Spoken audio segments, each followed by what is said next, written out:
Hey you guys, my name is Victoria and I was assigned Module 11, and that is the one that covered cognitive dissonance. Why I appreciate this module is that I've always experienced cognitive dissonance, but I never knew there was an actual name for what was happening and what I was doing to myself, basically. So, the actual definition of cognitive dissonance is cognitive means you have a cognition, which is a thought or idea or something that you like hold true to yourself or you just know to be true. And then dissonance is when you have another thought that's incongruent with that thought that you know is true. So to be dissonant is to have a cognition that isn't congruent with your original cognitions. So then you bring them together and it's cognitive dissonance. So a few of the book examples that I read about were this one story about a lady who leaves her husband, lies about it, goes on a vacation to go on like a midnight rendezvous or whatever with one of her college sweethearts, because she's just not feeling like she loves her husband. She loves him because he gave her a family and she loves her kids, but she's just not, like, to put it frankly, not sexually turned on by him anymore. It's not there. So she knows that so her cognition is that she has a family who she loves, but it's dissonant because she wants to be happy and like fully fulfilled with everything. Like, she wants to be in love and she wants to be turned on, like all that stuff, but it's just not working with her current family.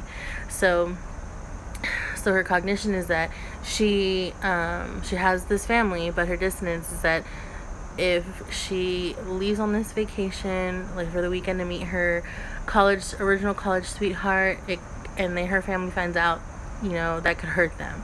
But in the end, she might be happy because she really loved this man. Another example would be that, in simpler terms, is just that when people say the world is such a beautiful place, knowing well and full that, innocent people are dying every day. For an example, police killing unarmed people of color every day.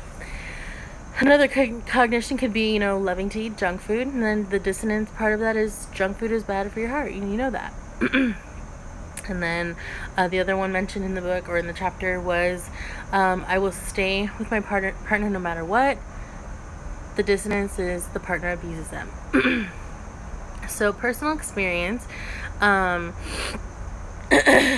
with cognitive dissonance would be, okay, so my family history is like heart problems, like diabetes, high blood pressure, stuff like that.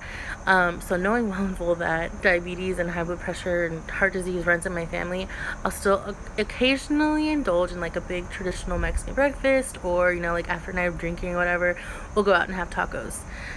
The cognition is knowing that I have a family history of these bad diseases, but the dissonance is, that I go against it and still indulge in tacos or nachos, whatever. However, my dissonance level is low because I do know about these bad things that my family history has, family health history, and so I make those occasional bad meal decisions or choices a rare occasion, so I can limit that. I put like a limit to myself so I can still indulge and be happy, but take steps to leading a healthier life. So the conclusion to this module would be close with the core components of cognitive dissonance, which are pretty cool. It's kind of like a guideline. It's like the guidelines of the theory. So cognitive dissonance makes us uncomfortable, but somehow also intrigues us. So it's a psychological and physiological thing. The dissonance can range from low to high. So I have low dissonance because I know what I need to be doing to lead a healthier lifestyle, and then there's high dissonance, that would be like an example of me knowing it but still doing it all the time anyway. And then the third